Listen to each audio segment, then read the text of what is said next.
Millions of tax dollars are spent on this type of computer surveillance, a disgusting procedure for a professed free society. They're overstepping the bound. Just the other day, they walked into somebody's house. They suspected he was a drug dealer. He was using his automatic selector, and then police marched in, and they said it looked like a gun after they killed the man. In America! Is that what America's all about? I'd say no. We want privacy. Less government for individual liberty, get the government off our backs, a more sensible foreign policy. I'm very disappointed that so far in this Congress we have not yet seen any sincere effort to cut any spending. There's something wrong here that could and should be adjusted with decreased spending, not raising taxes, and not further robbing the Social Security Trust Fund. The more we threat, the more we intimidate, the more we want to bomb people, the more we're leading into another fiasco like Vietnam. We trade with Vietnam now. That's a much better way than trying to impose our will on Vietnam by going over there and dropping bombs. So I would say that this just points out again that we have a very, very poor foreign policy in the Middle East. I wish the Congress would address the unconstitutionality of presidents waging war. That, to me, is a lot more serious than Monica Lewinsky, let me tell you. The corporations are in bed with the government. Peace and harmony can never be achieved by bombs and intimidation. Mr. Speaker, over the last 3 to 4 years, I've come to the floor on numerous occasions trying to sound a warning about both our foreign policy and our monetary policy. The cause is the Federal Reserve. The cause is the problem is the Federal Reserve has been granted authority that is unconstitutional to go and counterfeit money. And until we recognize that and deal with that, we will continue to have financial problems. The Federal Reserve credit created during the last 8 months has not stimulated economic growth in technology or the industrial section, but a lot of it ended up in the expanding real estate bubble. This too will burst, as all bubbles do. During the next decade, the American people will become poorer and less free.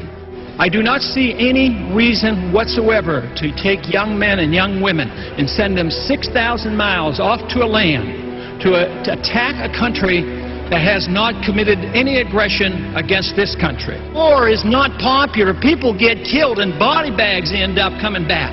I don't want anybody's legs shot off for some reason that is not justified, and it's not a declared war.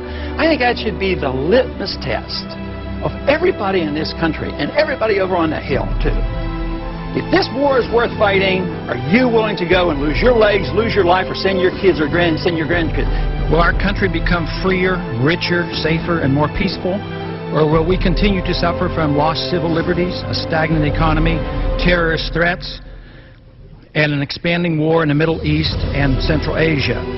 Is it not possible that George Washington's admonition to avoid entangling alliances is sound advice even today? Both candidates supported the war in Iraq and the continuation of it. Both supported the Patriot Act and its controversial attack on personal privacy. The true patriot will repeal the Patriot Act, is what they will do. Both candidates supported increased spending in almost all categories. I'm the most conservative member here. I have voted, against more spending and wasting government than anybody else. Freedom, prosperity, and peace. Just come home. We just marched in. We have allowed our nation to be overtaxed and overregulated and overrun by bureaucrats. The founders would be ashamed of us for what we're putting up with. A system designed to protect individual liberty will have no punishments for any group and no privileges. Today, I think inner city folks and minorities are punished unfairly in the war on drugs. I think this is not a consequence of free markets. What's happening is there's a transfer of wealth from the poor and the middle class to the wealthy. This comes about because of the monetary system that we have. When you inflate a currency or destroy a currency, the middle class gets wiped out. So the people who get to use the money first, which is created by the Federal Reserve System, benefit. So the money gravitates to the banks and to Wall Street. So that's why you have more billionaires than ever before. Today, this country is in the middle of a recession for a lot of people. Michigan knows about it.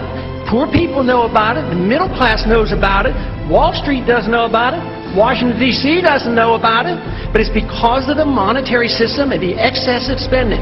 As long as we live beyond our means, we are destined to live beneath our means, and we have lived beyond our means because we are financing a foreign policy that is so extravagant and beyond what we can control, as well as the spending here at home, and we're depending on the creation of money out of thin air, which is nothing more than debasement of the currency. It's counterfeit, and it is a natural, predictable consequence that you're going to have people benefit from it and other people suffer. So if you want a healthy economy, you have to study monetary theory and figure out why it is that we're suffering, and everybody doesn't suffer equally or this wouldn't be so bad. It's always the poor people, those on retired incomes, that suffer the most. But the politicians and those who get to use the money first, like the military-industrial complex, they make a lot of money and they benefit from it. It is our job to check up and find what the Federal Reserve has done, audit them, and find out who their buddies are that they're taking care of. It's trillions of dollars.